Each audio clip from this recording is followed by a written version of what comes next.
YouTube channel niya, Alicia Comments. Kung mga minamahal, pag-usapan natin itong billboard issue ni Rodante Marcoleta. Congressman Rodante Marcoleta.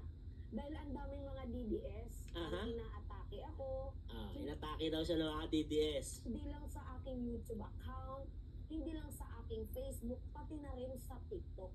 Inaatake ako ng mga puon ni Rodante Marcoleta kasi ako daw po yung tinutukoy na vlogger na nag-content about sa billboard issue patungkol sa kanya.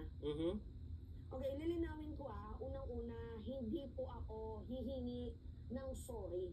Hindi daw siya hihingi ng sorry. Bakit hindi kayo naman hihingi ng sorry? Baka kailangan mo humingi. Hindi, joke lang.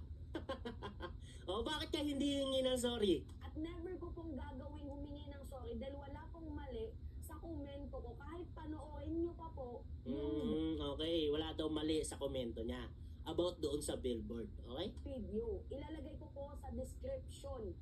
Oo, dyan sa baba yung link at ipi-play po natin. Nandito pala sa baba sa description daw. Tingnan nga natin. Wait lang. Wala naman ito pala.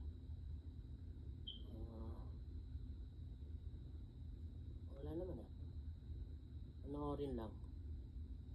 Ba? Ito ba yun? Ito yun. Mamaya. Sa pagkakalam ko, piplay naman niya dito. Anyway.